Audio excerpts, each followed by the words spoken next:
हरे कृष्णा। आज रसपान करें माघ मास महात्म्य कथा अध्याय 1 से लेकर 12 तक। जय श्री गणेश। प्यारे भक्तों, आज सुनिए माघ महात्म्य पहला अध्याय। सारे संसार के कर्ता श्री भगवान विष्णु, माता लक्ष्मी और देवी सरस्वती तथा श्री देवगुरु बृहस्पति जी के चरण कमलों में नमस्कार करके मैं माघ मास महात्म्य का वर्णन करती हूँ। एक समय श्री सूत जी ने अपने गुरु श्री व्यास जी से कहा, हे आदरणीय गुरुदेव, कृपा करके आप मुझसे माघ मास का महात्म्य कहिए, क्योंकि मैं आपका शिष्य हूँ।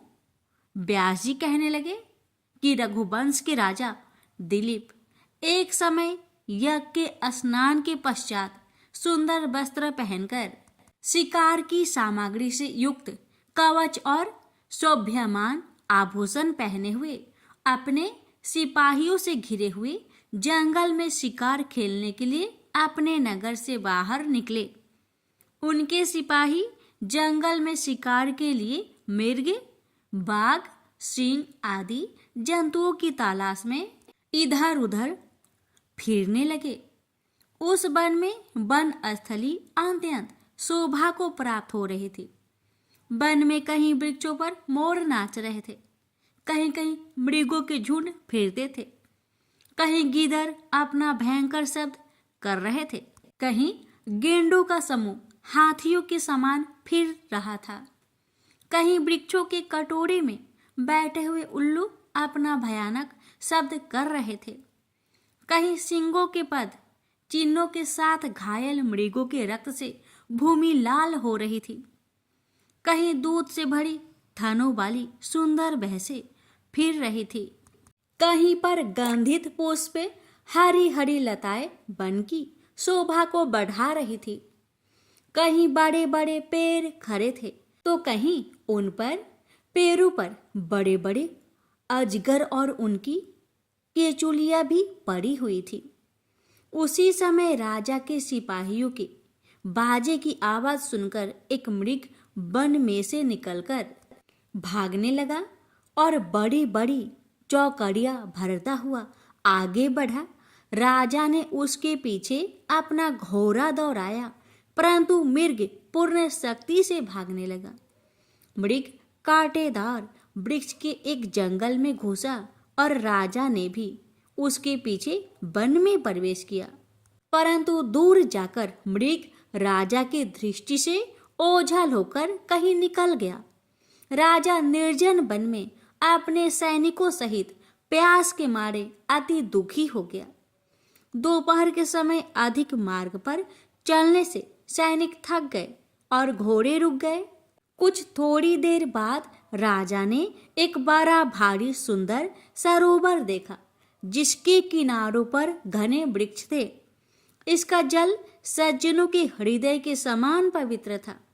सरोवर का जल लहरों से बड़ा सुंदर लगता था। जल में अनेक प्रकार के जल जंतु, मछलियां आदि स्वच्छंदता से इधर उधर फिर रही थी। दुष्टों के समान निर्दयी चित्त वाले मगरमच्छ भी थे। किसी किसी जगह लोभी के घर के समान सीमाल भी पड़ी हुई थी, जैसे विपत्ति में पड़े हुए लोगों के दुखों को हरने वाली दानी पुरुष के समान। यह सरोवर अपने जल से सबको सुखी करता था, जैसे मेघ चातक के दुख को हरता है। इस सरोवर को देखकर राजा की थकावट दूर हो गई। रात्रि को राजा ने वहीं विश्राम किया और सैनिक पहरा देने लगे और चारों तरफ फैल गए। रात के अंतिम समय में शुकरों के एक झुंड ने आकर अंतिम समय में पानी पिया और कमल के झुंड के पास आया। तब शिकारियों ने सावधान होकर शुकरों पर आक्रमण किया और उनको मारकर पृथ्वी पर गिरा दिया। उस समय सब शिकारी कोलाहल करते हुए बड़ी प्रसन्नता के साथ राजा के पास गए और राजा प्रभात हुआ देखकर उनके साथ ही अपनी नगरी की तरफ चल पड़ा।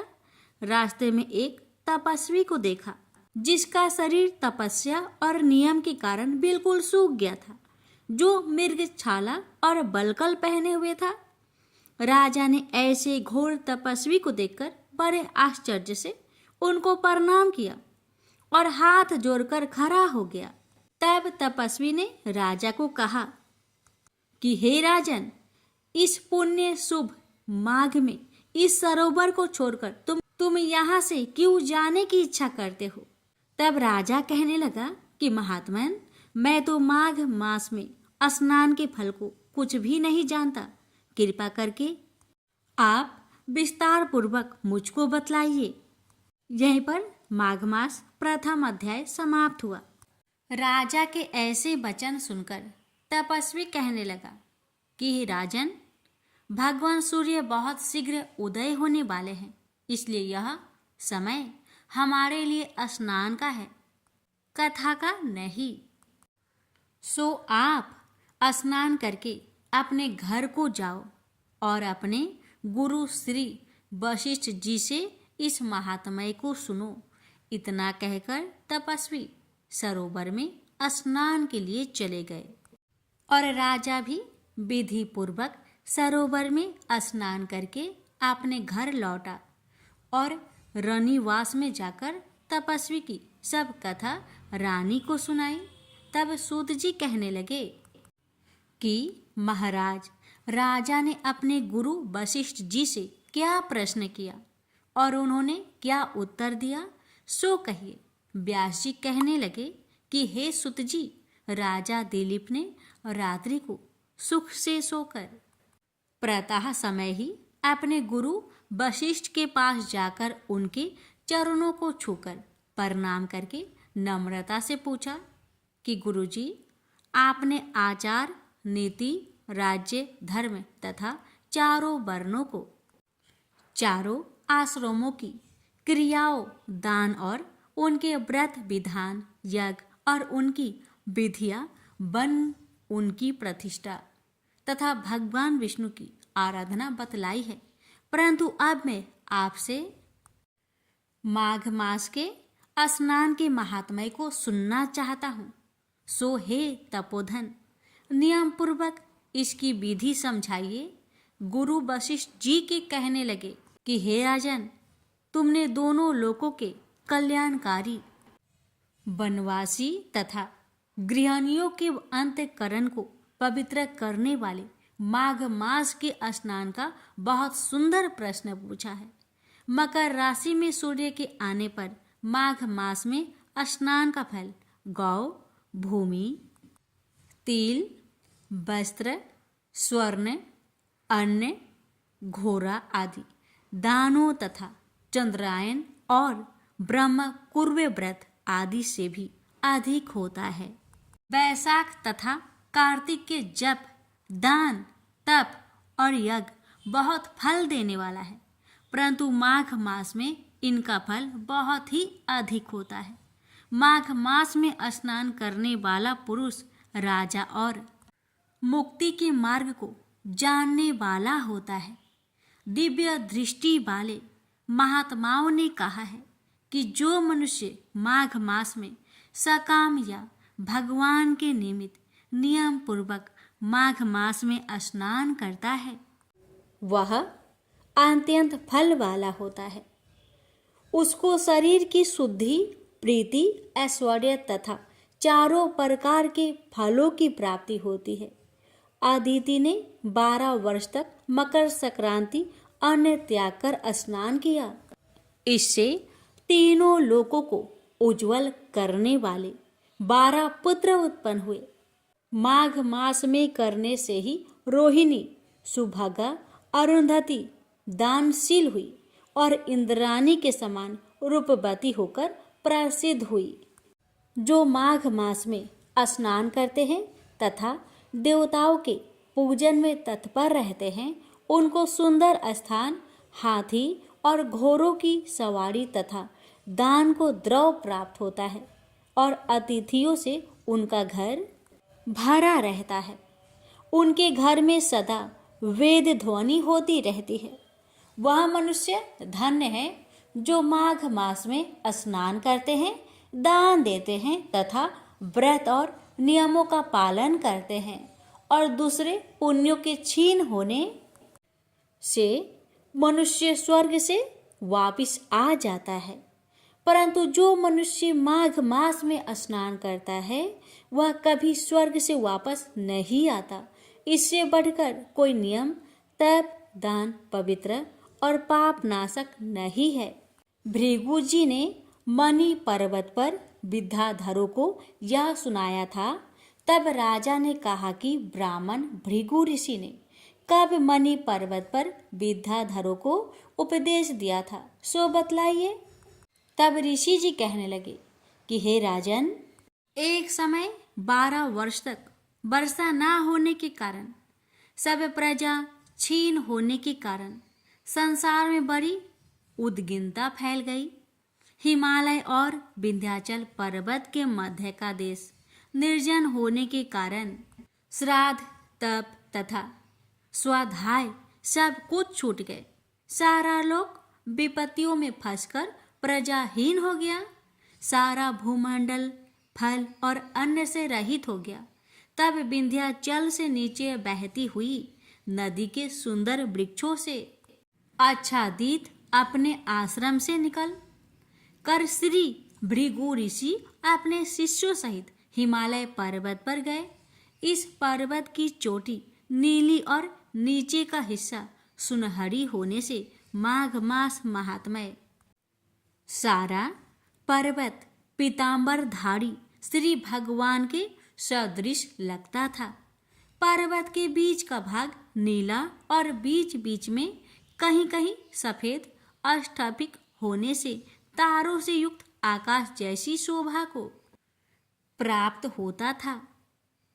रात्रि के समय वह पर्वत दीपकों की तरह चमकती हुई दिव्य औषधियों से पूरित किसी महल की शोभा को प्राप्त होता था। यह पर्वत शिखाओं पर बांसुरी बजाती और सुंदर गीत गाती हुई किन्नरियों तथा केले के पत्तों की पातकाओं से अत्यंत शोभा को प्राप्त हो रहा था। यह पर्वत नीलम पन्ना पुखराज तथा इसकी चोटी से निकलती हुई रंग बिरंगी किरणों से इंद्रधनुष के समान प्रतीत होता था। स्वर्ण आदि सब धातुओं से तथा चमकते हुए रत्नों से चारों ओर फैली हुई अग्नि ज्वाला के समान शोभ्यमान था।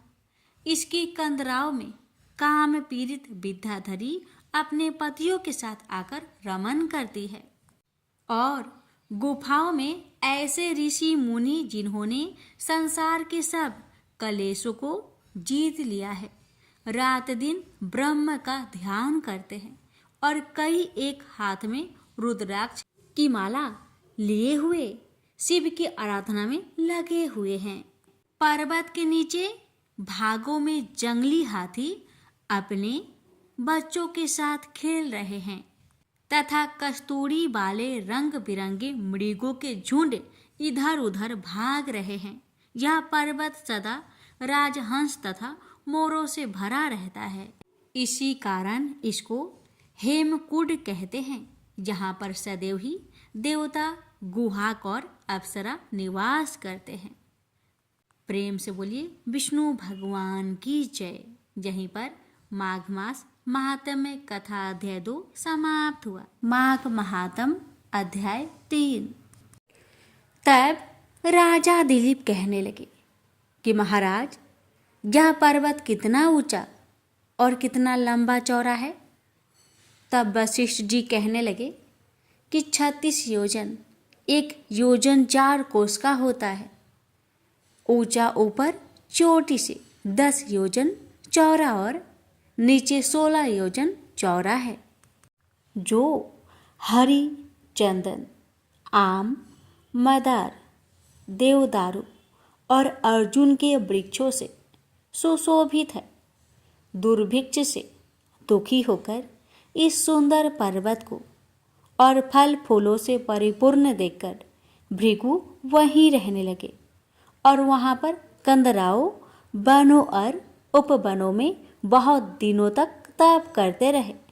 इस प्रकार जब भृगु ऋषि वहां पर अपने आश्रम पर रहे थे तो एक विद्याधर अपनी पत्नी सहित उतरा।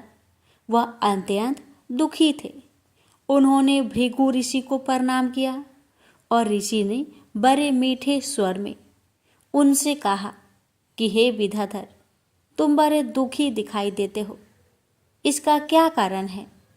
तब विद्याधर कहने लगा कि महाराज, पुण्य के फल को पाकर, स्वर्ग पाकर तथा देवतुल्य शरीर पाकर भी मेरा मुख व्याघ्र जैसा है। यही कारण मेरे दुख और अशांति का है। न जाने किस पाप का फल है। मेरे चित्त की व्याकुलता का दूसरा कारण भी सुनिए। यह मेरी पत्नी अति रूपवती, मीठा वचन बोलने वाली, नाचने और गाने की कला में अति प्रवीण, शुद्ध चित्त वाली, सातों सुरों वाली, बीना को बजाने वाली, जिसने अपने कंठ से गाकर नारद जी को प्रसन्न किया, नाना स्वरों के बाद से बीना बजाकर कुबेर को प्रसन्न किया, अनेक प्रकार के नाच ताल में शिवजी महाराज भी अति प्रसन्न और रोमांचित हुए। शील, उदारता, रूप तथा यौवन में स्वर्ग की कोई अप्सरा भी इस जैसी नहीं है। कहाँ ऐसी चंद्रमुखी स्त्री और कहाँ मैं, व्याघ्र मुख वाला। यही चिंता सदैव मेरे हृदय को जलाती है। विद्याधर के ऐसे वचन सुनकर तीनों लोकों की भूत, भविष्य और वर्तमान की बात जानने वाले तथा दिव्य दृष्टि वाले ऋषि कहने लगे कि हे विद्याधर, कर्म के विचित्र फल प्राप्त हो जाते हैं। मक्खी के पैर जितना विष भी प्राण लेने वाला हो जाता है। छोटे छोटे पापों का फल भी अत्यंत दुखदायी हो जाता है। तुमने माघ मास की एकादशी का व्रत करके द्वादशी के आने तक शरीर में तेल लगाया। इसी पाप कर्म से व्याग्र हुए। एकादशी के दिन उपवास करके द्वादशी को तेल लगाने से राजा पुरुरवा ने भी कुरूप शरीर पाया था। तब वह अपने कुरूप शरीर को देखकर दुखी होकर हिमाचल पर्वत पर देव सरोवर के किनारे पर गया। प्रीति पूर्वक शुद्ध स्नान कर कुशा के आसन पर बैठकर भगवान कमल नेत्र वाले, पीतांबर पहिने, वनमाला धारण किए हुए विष्णु का चिंतन करते हुए पुरुरवा ने 3 मास तक निराहार रहे भगवान का चिंतन किया। इस प्रकार 7 जन्मों में प्रसन्न होने वाले भगवान राजा के 3 महीने के तप से ही अति प्रसन्न हो गए और माघ की शुक्ला पक्ष की एकादशी को ही प्रसन्न होकर भगवान ने अपने शंख जल से राजा को पवित्र किया। भगवान ने उसके तेल लगाने की बात याद दिलाकर सुंदर देवताओं सा रूप दिया, जिसको देखकर उर्वशी भी उसको चाहने लगी और राजा सुकृत्य होकर अपनी पुरी को चला गया। भृगु ऋषि कहने लगे कि हे विद्याधर, इसलिए तुम क्यों दुखी होते हो? यदि तुम अपना यह राक्षसी रूप छोड़ना चाहते हो तो मेरा कहना मानकर जल्द ही पापों को नष्ट करने वाली हेमकूट नदी में माघ में स्नान करो, जहाँ पर ऋषि सिद्ध देवता निवास करते हैं। अब मैं इसकी विधि बतलाता हूँ। तुम्हारे भाग्य से माघ मास आज से 5वें दिन ही आने वाला है। पौष शुक्ला एकादशी से इस व्रत को आरंभ करो। भूमि में सोना जितेंद्रिय रहकर दिन में 3 समय स्नान करके महीना भर तक के निराहार रहो। सब भोगों का त्याग कर तीनों समय को शिवजी स्रोत और मंत्रों से पूजन करोगे तो तुम्हारा मुख कामदेव के समान हो जाएगा और देवता भी तुम्हारा मुख देखकर चकित हो जाएंगे और तुम अपनी पत्नी के साथ सुखपूर्वक क्रीड़ा करोगे। माघ मास के प्रभाव को जानकर सदा माघ में स्नान करो।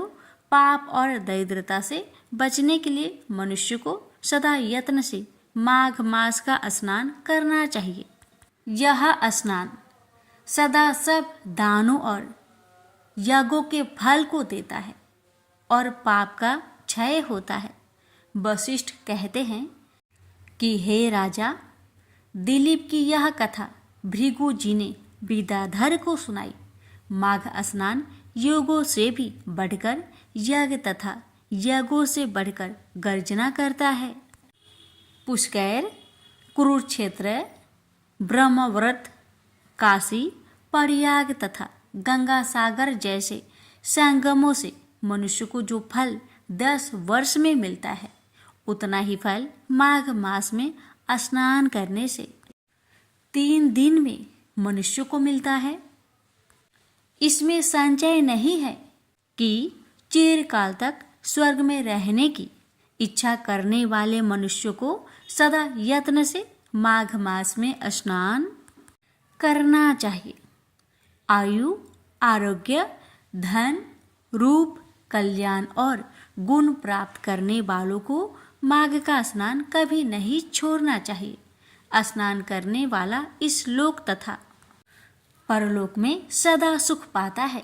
वशिष्ठ जी कहते हैं कि हे दिलीप, भृगु जी की यह वचन सुनकर वह विद्याधर अपनी स्त्री सहित उसी स्थान पर पर्वत के झरने में माघ मास का स्नान करता रहा और उसके प्रभाव से उसका मुख देव सदृश हो गया और वह पानीग्रीव पर्वत पर आनंद से रहने लगे।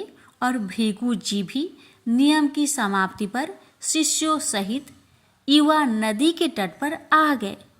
प्रेम से बोलिए विष्णु भगवान की जय। यहीं पर माघ मास महात्म कथा अध्याय 3 समाप्त हुआ।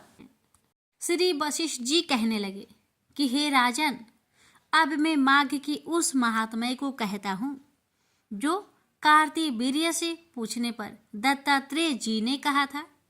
जिस समय साक्षात विष्णु के रूप श्री दत्तात्रेय जी सत्य पर्वत पर रहते थे, तब महिष्मती के राजा सहस्त्रजुन ने उनसे पूछा कि हे योगियों, मैं श्रेष्ठ दत्तात्रेय जी, मैंने सब धर्म सुने, अब आप कृपा करके मुझे माघ मास का महात्म्य कहिए। तब दत्तात्रेय जी बोले, जो नारद जी से ब्रह्मा जी ने कहा था वही माघ महात्म्य मैं तुमसे कहता हूँ। इस कर्म भूमि भारत में जन्म लेकर जिसने माघ स्नान नहीं किया, उसका जन्म निष्फल गया। माघ मास महात्म्य भगवान की प्रसन्नता, पापों के नाश और स्वर्ग की प्राप्ति के लिए माघ स्नान अवश्य करना चाहिए। यदि यह पुष्ट शुद्ध शरीर माघ स्नान के बिना ही रह जाए तो इसकी रक्षा करने से क्या लाभ। जल में बुलबुले के समान, मक्खी जैसे तुच्छ जंतु के समान यह शरीर माघ स्नान के बिना मरण समान है। विष्णु भगवान की पूजा न करने वाला ब्राह्मण, बिना दक्षिणा के श्राद्ध, ब्राह्मण रहित क्षेत्र, आचार रहित कुल, ये सब नाश के बराबर है। गर्व से धम का, क्रोध से तप का, गुरुजनों की सेवा न करने से स्त्री तथा ब्रह्मचारी, बिना जली अग्नि के हवन और बिना साक्षी के मुक्ति का नाश हो जाता है। जीविका के लिए कहने वाली कथा, अपने ही लिए बनाए हुए भोजन की क्रिया, क्षुद्र से भिक्षा लेकर किया हुआ यज्ञ तथा कंजूस का धन, ये सब नाश के कारण है। बिना अभ्यास और आलस्य वाली विद्या, असत्य वाणी, विरोध करने वाला राजा, जीविका के लिए तीर्थ यात्रा, जीविका के लिए व्रत, संदेह युक्त मंत्र का जप, व्याग्रचित होकर जप करना, वेद न जानने वाले को दान देना, संसार में नास्तिक मत ग्रहण करना, श्रद्धा बिना धार्मिक क्रिया, यह सब व्यर्थ है। और जिस तरह दरिद्री का जीना व्यर्थ है, उसी तरह माघ स्नान के बिना मनुष्य के जीना व्यर्थ है। ब्रह्मघाती, सोना चुराने वाला, मदिरा पीने वाला, गुरुपत्नी गामी और इन चारों की संगति करने वाला माघ स्नान से पवित्र होता है।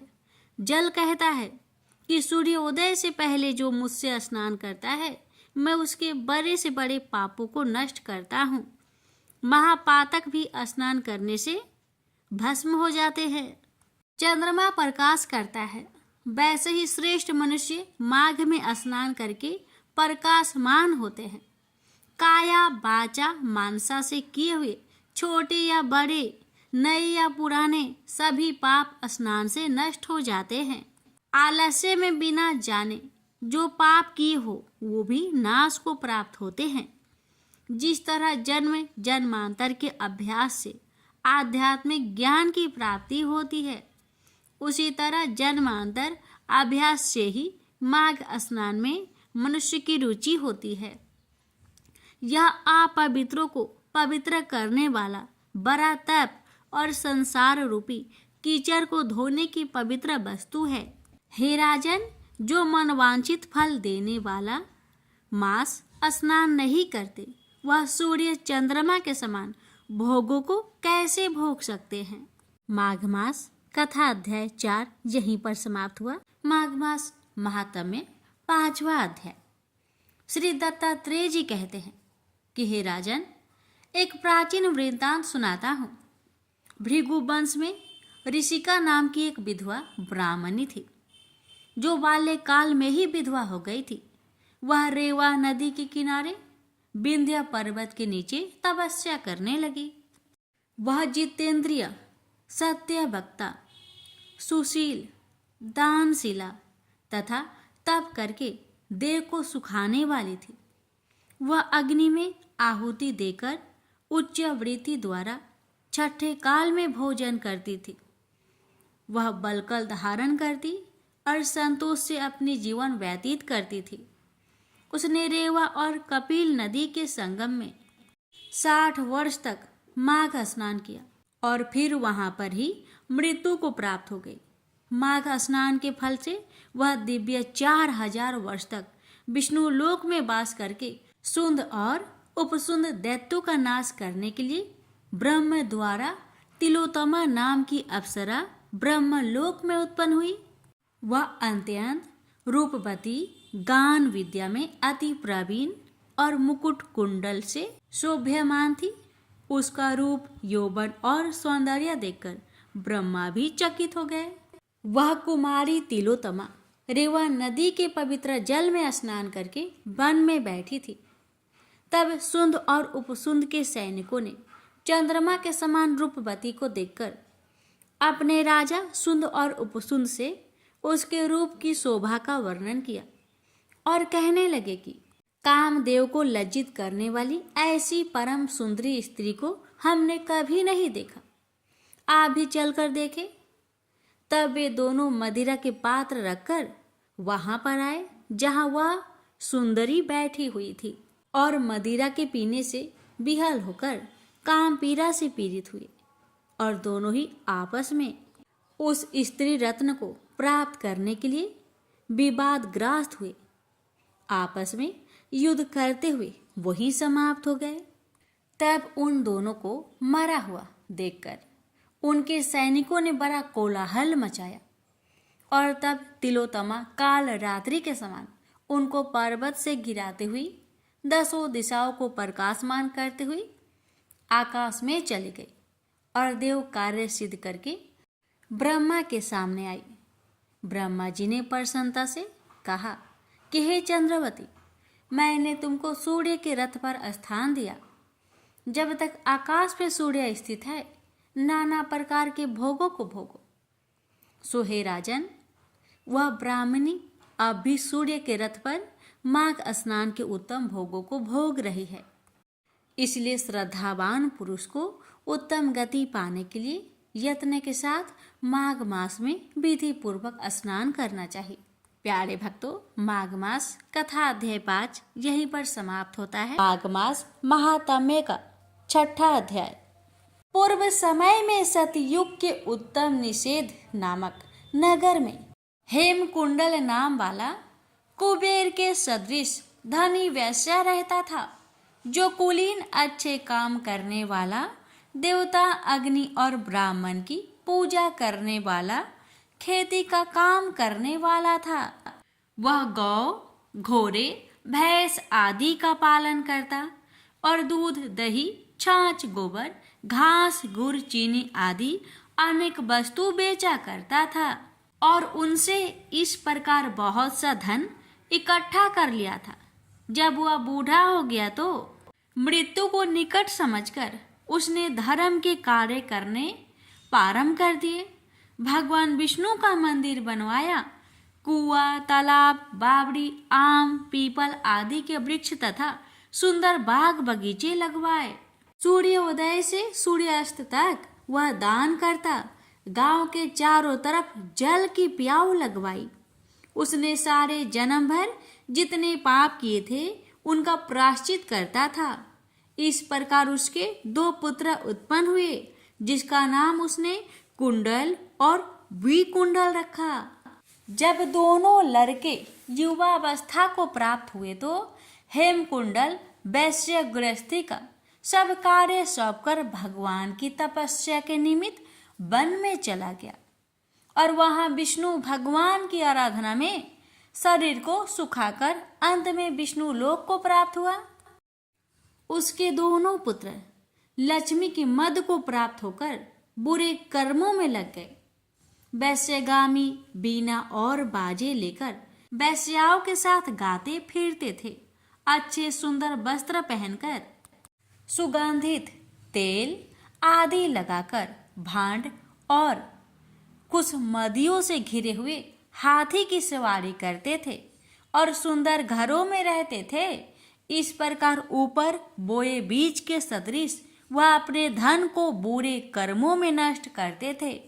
कभी किसी सत पात्र को दान आदि नहीं करते थे, न ही कभी हवन, देवता या ब्रह्मा जी की सेवा तथा भगवान विष्णु का पूजन करते थे। इस प्रकार थोड़े ही दिनों में उनका सब द्रव नष्ट हो गया और वह दरिद्रता को प्राप्त होकर अत्यंत दुखी हो गए। भाईजन, सेवक, उपजीवी सब इनको छोड़कर चले गए और राजा के भय से नर को छोड़कर चोर तथा डाकुओं के साथ वन में रहने लगे और वहां अपने तीक्ष्ण बाणों से वन के पंछी, हिरण आदि पशु तथा हिंसक जीवों को मारकर खाने लगे। एक समय इनमें से एक पर्वत पर गया जिसको सिंह मारकर खा गया और दूसरा वन को गया जो काले सर्प के डसने से मर गया। तब यमराज के दूत उन दोनों को बांधकर यम के पास लाए और कहने लगे कि महाराज, इन दोनों पापियों के लिए क्या आज्ञा है? 7वां अध्याय की आगे की वृत्तांत। आगे चित्रगुप्त ने उन दोनों के कर्मों की आलोचना करके दूतों से कहा कि बड़े भाई कुंडल को घोर नरक में डालो और दूसरे छोटे भाई विकुंडल को स्वर्ग में ले जाओ, जहां उत्तम भोग है। तब एक दूत तो कुंडल को नरक में फेंकने के लिए ले गया और दूसरा दूत बड़ी नम्रता से कहने लगा कि हे विकुंडल, चलो तुम अपने अच्छे कर्मों से स्वर्ग को प्राप्त होकर अनेक प्रकार के भोगों को भोगो। तब विकुंडल बड़े विस्मय के साथ मन में संजय धार कर दूत से कहने लगा कि हे यमदूत, मेरे मन में बड़ी आशंका उत्पन्न हो रही है, अतः मैं आपसे कुछ पूछता हूं। कृपा करके मेरे प्रश्नों का उत्तर दीजिए। हम दोनों भाई एक ही कुल में उत्पन्न हुए हैं, अतः मैं आपसे कुछ पूछता हूं। कृपा करके मेरे प्रश्नों का उत्तर दीजिए। हम दोनों भाई एक ही कुल में उत्पन्न हुए हैं, एक जैसे ही कर्म करते। दोनों भाइयों ने कभी कोई शुभ कार्य नहीं किया, फिर एक को नरक क्यों प्राप्त हुआ? मैं अपने स्वर्ग में जाने का कोई कारण नहीं देखा। तब यमदूत कहने लगा कि हे विकुंडल, माता पिता, पुत्र पत्नी, भाई बहन से सब संबंध जन्म के कारण होते हैं और जन्म कर्म के भोगने के लिए ही प्राप्त होता है। जिस प्रकार एक वृक्ष पर अनेक पंछियों का आगमन होता है, उसी तरह इस संसार में पुत्र भाई माता पिता का भी संगम होता है। इनमें से जो जैसे कर्म करता है वैसे ही फल भोगता है। तुम्हारा भाई अपने पाप कर्मों से नरक में गया है, तुम अपने पुण्य कर्म के कारण स्वर्ग में जा रहे हो। तब कुंडल ने आश्चर्य से पूछा, मैंने तो आजन्म में कोई धर्म का कार्य नहीं किया, मेरे पुण्य सदैव पापों में ही लगा रहा। मैं अपने पुण्य के कर्म को नहीं जानता। यदि आप कर्म को जानते हो तो कृपा करके बतलाइए। तब देवदूत कहने लगा कि मैं सब प्राणियों को भली भांति जानता हूं, तुम नहीं जानते। सुनो, हरि मित्र का पुत्र सुमित्र नाम का ब्राह्मण था, जिसका आश्रम यमुना नदी की दक्षिणोत्तर दिशा में था। उससे जंगल में ही तुम्हारी मित्रता हो गई और उसके साथ तुमने 2 बार माघ मास में श्री यमुना जी में स्नान किया था। पहली बार स्नान करने से तुम्हारे सब पाप नाश हो गए और दूसरी बार स्नान करने से तुमको स्वर्ग प्राप्त हुआ। सो है विश्वेश्वर, तुमने 2 बार माघ मास में स्नान किया, इसी पुण्य के फल से तुमको स्वर्ग प्राप्त हुआ और तुम्हारे भाई नरक को प्राप्त हुआ। दत्तात्रेय जी कहने लगे कि इस प्रकार वह भाई के दुखों से अति दुखित होकर नम्रता पूर्वक मीठे वचनों से दूतों से कहने लगा कि हे दूतों, सज्जन पुरुषों के साथ 7 पग चलने से मित्रता हो जाती है और यह कल्याणकारी होती है। मित्र, प्रेम की चिंता ना करते हुए तुम मुझको इतना बताने की कृपा करो कि कौन से कर्म से मनुष्य यमलोक को प्राप्त नहीं होता, क्योंकि आप सर्वज्ञ हो। 7वां अध्याय का महात्म्य यहीं तक था। अब आगे के वृत्तांत 8वें अध्याय में अवश्य सुनिएगा। प्यारे भक्तों, आज माघ मास की सोमवार का दिन है, इसलिए रसपान करें सोमवार भोलेनाथ जी की कथा। एक समय श्री महादेव जी पार्वती के साथ भ्रमण करते हुए मृत्यु लोक में माघ मास महात्म्य की 8वां अध्याय का आगे की वृत्तांत। यमदूत कहने लगे कि तुमने बड़ी सुंदर व्रता पूछी है, यद्यपि मैं पराधीन हूँ, फिर भी तुम्हारे स्नेहवश अपनी बुद्धि के अनुसार बताता हूँ। जो प्राणी काया वाचा और मनसा से कभी दूसरों को दुख नहीं देते, वे यमलोक में नहीं जाते। हिंसा करने वाले वेद यज्ञ तप और दान से भी उत्तम गति को नहीं पाते। अहिंसा सबसे बड़ा धर्म तप और दान ऋषियों ने बतलाया है। जो मनुष्य जल या पृथ्वी पर रहने वालों जीवों को अपने भोजन के लिए मारते हैं, वे काल सूत्र नामक नरक में पड़ते हैं और वहां पर अपना मांस खाते और रक्त पीप पान करते हैं तथा पीप की माघ मास महात्म्य कीच में उनको कीड़े काटते हैं। हिंसक जन्माद काने कुबरे लूले लंगड़े दरिद्री और अंगहीन होते हैं। इस कारण इस-लोक तथा परलोक में की सुख इच्छा रखने वालों को काया वाचा तथा मन से दूसरों का द्रोह नहीं करना चाहिए। जो हिंसा नहीं करते उनको किसी प्रकार का भय नहीं होता। जिस तरह सीधी और टेढ़ी दोनों प्रकार की बहने वाली नदियां समुद्र में मिल जाती है, वैसे ही सब धर्म अहिंसा में प्रवेश कर जाते हैं। ब्रह्मचारी गृहस्थ वानप्रस्थी तथा यति सभी अपने अपने धर्म का पालन करने और जितेंद्रिय रहने से ब्रह्मलोक को प्राप्त करते हैं। जो जलाशय आदि बनाते हैं और सदैव 5 यज्ञ करते हैं, वे यमपुरी में नहीं जाते। जो इंद्रियों के वशीभूत नहीं हैं, वेदवादी हैं और नित्य ही अग्नि हवन यज्ञ का पूजन भी करते हैं, वे स्वर्ग को जाते हैं। युद्ध भूमि में जो सूरवीर पर जाते हैं, वे सूर्यलोक को ले प्राप्त होते हैं। जो स्त्री शरण में आए हुए दोह तथा ब्राह्मण की रक्षा के लिए प्राण देते हैं, वे कभी स्वर्ग से नहीं लौटते। जो मनुष्य असहाय लोगों वृद्ध, अनाथ तथा गरीबों का पालन करते हैं, वे भी स्वर्ग में जाते हैं। जो वैसे मनुष्य गौओं के लिए पानी की व्यवस्था करते हैं तथा जो लोग कुआं, तालाब और बावड़ी बनवाते हैं, वे भी सदैव स्वर्ग में निवास करते हैं। जैसे जैसे जीव इनमें पानी पीते हैं, वैसे ही उनका धर्म बढ़ता है। जल से ही मनुष्य के प्राण हैं, इसलिए जो प्याऊ आदि लगवाते हैं, अक्षय स्वर्ग को प्राप्त होते हैं। बड़े बड़े यज्ञ भी वह फल नहीं देते जो अधिक छाया वाले वृक्ष मार्ग में लगाने से देते हैं। जो अच्छी और अच्छी छाया वाले मार्ग के वृक्षों को काटता है, वह नरकगामी होता है। तुलसी का वृक्ष लगाने वाला सब पापों से छूट जाता है। जिस घर में तुलसी वन है, वह तीर्थ समान है और उस घर में कभी यमदूत नहीं जाते। तुलसी की सुगंध से पितरों का चित्त आनंदित हो जाता है और वे विमान में बैठकर विष्णुलोक को जाते हैं। नर्मदा नदी का दर्शन, गंगा का स्नान और तुलसी दल का स्पर्श, यह सब बराबर बराबर फल देने वाले हैं। हर एक द्वादशी को ब्रह्मा भी तुलसी का पूजन करते हैं। रत्न, सोना, फूल तथा मोती की माला के दान का इतना पुण्य नहीं जितना तुलसी की माला के दान का है। जो फल आम के आहार और पीपल के 100 वृक्षों को लगाने से होता है, वह तुलसी के एक वृक्ष के लगाने से होता है। पुष्कर आदि तीर्थ, गंगा आदि नदी, वासुदेव आदि देवता सभी तुलसी में वास करते हैं।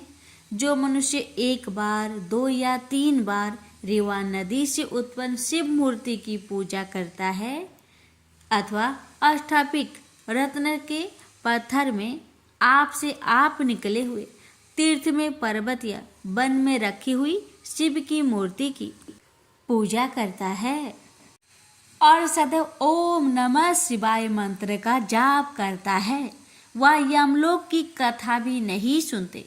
प्रसंग, सठटा, अभिमान या लोभ से शिव पूजा करने वाले भी यम द्वार नहीं देखते। शिव पूजा के समान पापों के नष्ट करने वाला तथा कृति देने वाले लोक में और कोई काम नहीं है। जो शिवालय स्थापित करते हैं, वह शिव लोक में जाते हैं। ब्रह्मा, विष्णु तथा शिव का मंदिर बनाकर मनुष्य वैकुंठवासी होता है। जो भगवान की पूजा के लिए फूलों का बाग लगाते हैं, वे धन्य हैं। जो माता पिता, देवता और अतिथियों का सदैव पूजन करते हैं, वे ब्रह्म लोक को प्राप्त होते हैं। माघ मास महात्म्य का 9वां अध्याय की आगे की वृत्तांत। यमदूत कहने लगे, मध्याह्न के समय आया अतिथि वेद पाठी हो या कोई साधारण मनुष्य या पापी कोई भी हो, ब्रह्म के समान है। जो रात्रि के थके हुए भूखे ब्राह्मण द्वार पर आए, यात्रियों को अन्न जल देता है। मध्याह्न के समय जिसके घर आया हुआ अतिथि निराश होकर नहीं जाता, वह स्वर्ग का वासी होता है। अतिथि बराबर कोई धन संपत्ति तथा हित नहीं है। बहुत से राजा और मुनि अतिथि सत्कार से ब्रह्मलोक को प्राप्त हुए हैं। जो एक समय आलस्य से भी अतिथि को भोजन करा दे, वह यम द्वार नहीं देखता। केसरी धवस से वैश्वत्व देव ने कहा था कि जो कोई इस कर्म भूमि मृत्यु लोक से स्वर्गलोक जाने की इच्छा रखता है, वह अन्न का दान करे। दूत कहता है कि यमराज कहते हैं कि अन्न के बराबर दूसरा कोई दान नहीं। जो गर्मियों में जल, सर्दी में ईंधन और सदैव अन्न का दान करते हैं, वह कभी यम के दुख नहीं उठाते। जो अपने किए हुए पापों का प्रायश्चित करता है, वह नरक को नहीं जाता।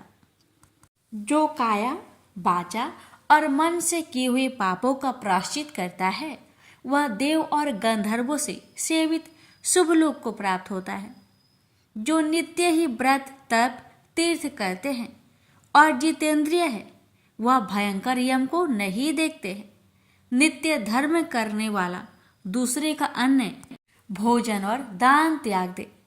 नित्य स्नान करने से बड़े बड़े पाप नाश होकर यम को नहीं देखता।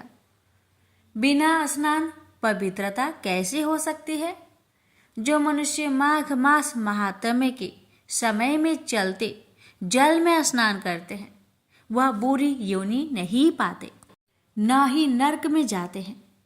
माघ मास में प्रातः स्नान करने वाले मनुष्य को नियम पूर्वक तिल पात्र और तिल कमल का दान करना चाहिए।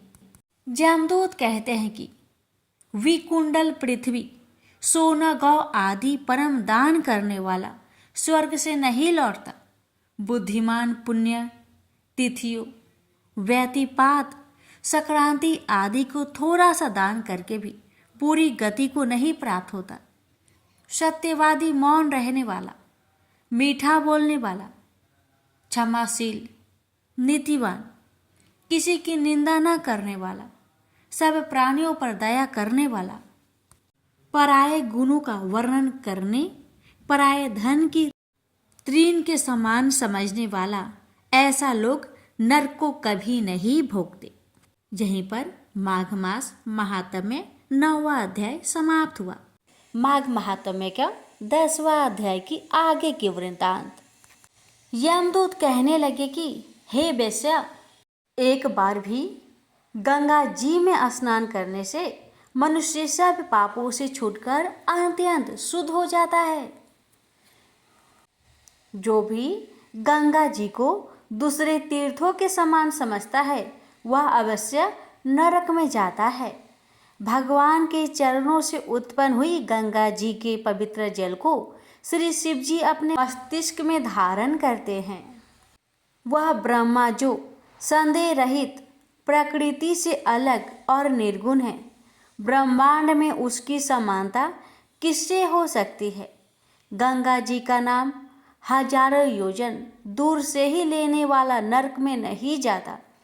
इसलिए मनुष्य को अवश्य में वो गंगा जी में स्नान करना चाहिए। हे वैश्य, जो ब्राह्मण दान लेने का अधिकार होकर भी दान नहीं लेता वह आकाश के नक्षत्र में चंद्रमा के समान है। जो कीचड़ से गौ को निकालता है, जो रोगी की रक्षा करता है, या जो गौशाला में मरते हैं वह आकाश में तारागण होते हैं। प्राणायाम करने वाले मनुष्य सदैव उत्तम गति को प्राप्त होते हैं। प्रातः समय स्नान के पश्चात जो 16 प्राणायाम करते हैं वह घोर पापों से बच जाते हैं। जो पराई स्त्री को माता समान मानते हैं वह यम की यातना को नहीं भोगते। जो मन से कभी पर स्त्री का चिंतन नहीं करता वह दोनों लोकों को अपने अधीन करता है। जो पराये धन को मिट्टी के समान समझता है वह स्वर्ग में जाता है। जिसने क्रोध को जीत लिया मानो उसने स्वर्ग को ही जीत लिया। जो माता पिता की सेवा देवता तुल्य करता है वह यम द्वार नहीं देखता, और जो गुरु की सेवा करते हैं वह ब्रह्म लोक को प्राप्त होते हैं। शील की रक्षा करने वाली स्त्री धन्य है।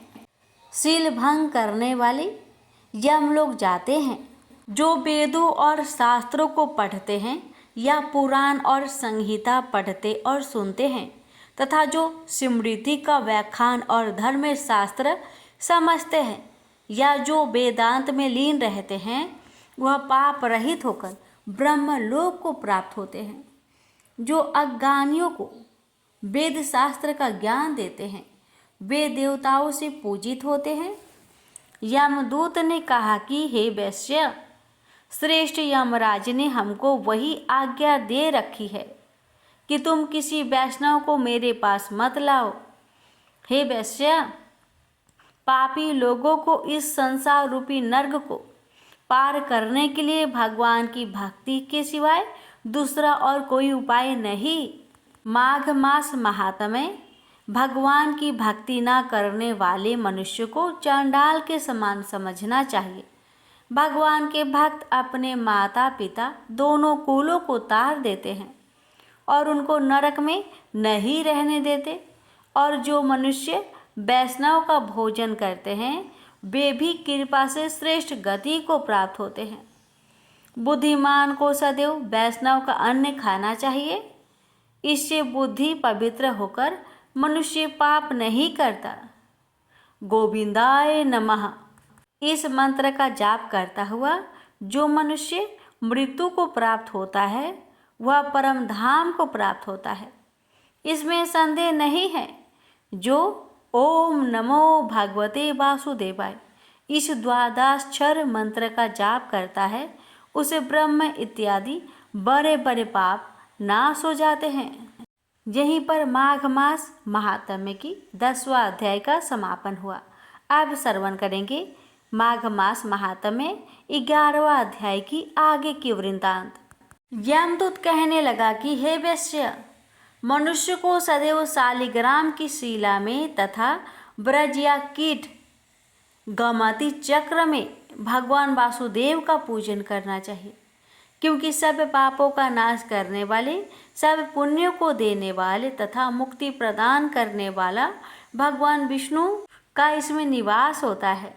जो मनुष्य शालिग्राम की शिला या हरि चक्र में पूजन करता है वह अनेक मंत्रों का फल प्राप्त कर लेता है। जो फल देवताओं को निर्गुण ब्रह्म की उपासना में मिलता है वही फल मनुष्य को भगवान शालिग्राम के पूजन से प्राप्त होता है।